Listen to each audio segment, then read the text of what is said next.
Hello, what is up mga moms or sir ma'am? Ako po si Ralph C. Fry, isang visual artist from Manila. And today we are going to review the Marvel Select Agent Venom action figure. Okay, so first, ito yung base niya. May kasama siyang base. Wala na siyang box actually. Meron siyang box na nakuha ko. Pero ano na, matagal na kasi yung box. So medyo nag-yellow na yung clam. And then tinanggal ko na agad. Yung first na, yung condition na nakuha ko yung figure, medyo may mga dust na talaga kasi matagal na yung release nitong figure na to.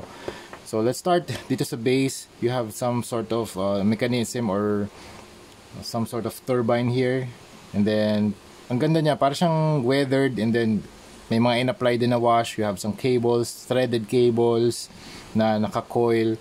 Tapos dito meron kang copper tube na merong black threaded tube or pipe na papunta rito sa mga rocks. And then meron din, and tapos dito sa may upper right merong some sort of a device na may inverted red na triangular na sticker, and may mga down arrows din na white. And then you have 1, 2, 3, 4, 5 na dots. Then you have battle damage bullet na design din, super nice. You have a very big panel line here. Ang ganda ng composition. So you have the gun or some turbine pointing here dito sa outside part. Tapos you have the cords, you have the rubble, the rocks, yung tubes, or yung ano ba tawag dito, some sort of device na nag-handle dun sa threaded the tube or pipe. Tapos nagpo-flow din siya around the base. Tapos ito yung rock formation, super cool design for a base. And then sa ilalim, 2012 pa pala siya, Marvel Studios, di pa Marvel Studios to, Marvel and Subs DST, made in China. And then you have two guns. Ito yung may laser sight sa baba, mas maliit, and then parang revolver type.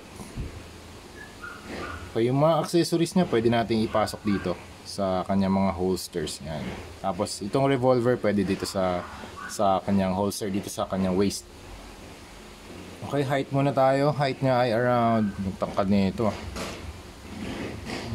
7.5 inches tall. Tapos sa design niya, super nice. You have the head like Spider-Man, pero black siya. Tapos yung kanyang outer part ng eye, color white. Then you have the nose na shape here. Tapos yung chin. And then meron siyang collar na malaki. And then you have the symbol of Venom here, white, in white. Then you have the pouches, 1, 2, 3, 4, 5, 6, 7, 8, 9, 10. 10 pouches, 1, 2, 3, 4, 5, 6, 7, 8, 9. 9 lang pala. 9 pouches, 1 holster. Nagagalaw din pala yung belt niya. Hindi siya naka-glue. And then ang ganda ng pouch niya. Meron siyang strap para ma-lock in yung gun. Okay? Tapos yung kanyang shoulder armor or pauldron, medyo matalas siya. So ingat kayo rito. Ang ganda ng pauldron, meron mga spikes. Ang dami niyang spikes, pati dito sa kanyang elbow pads and gauntlets. So ingat kayo, medyo matalas siya. Tapos meron ding dry brushing na gray doon sa mga parts na yun, doon sa armor parts. Then threaded din yung kanyang biceps. Tapos dito sa kanyang logo, nag-extend yung lines. So dito sa thighs. And then you have the knee pads na meron ding spikes. Tapos dito sa baba, nandito yung kanyang boot design. So articulation, up, down, 360 pwede, nice, very cool. Then you have the collar, hindi na magagalaw yung collar. Tapos, ito medyo loose lang. Medyo ingat lang kayo dito kasi natatanggal siya. Nasa ball joint naman siya yan. Madali lang siya matanggal. Ball jointed siya. Tapos, pwede niya namang i-rotate yung kanyang arms. Medyo old na rin kasi itong figure na to. 2012 pa siya ni-release. 360, arm cut, hindi siya double jointed. Single jointed lang siya. Tama ba? Double siya pero 90 degrees lang yung kanyang movement ng articulation. Tapos sa kamay, naro-rotate ba to? Medyo ayoko nang pilitin kasi baka pumitik pa eh. And then yung very functional yung mga holsters niya, pwede nyo pasok yung mga barrel. Tapos can move up, backward, outward. Medyo konting loose lang dun sa legs kasi nga dahil nga matagal na rin yung figure. You can rotate the legs dito sa part na to.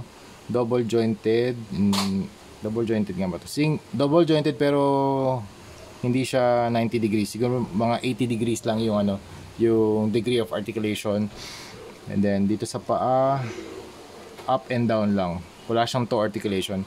Overall, this is a very nice action figure na pwede nyo idagdag sa inyong Spider-Man or Venom na collection. So yun mga ma'am sir, i-customize na natin to in the next video. Kaya thank you very much for watching and yun, see you sa next video. Bye bye.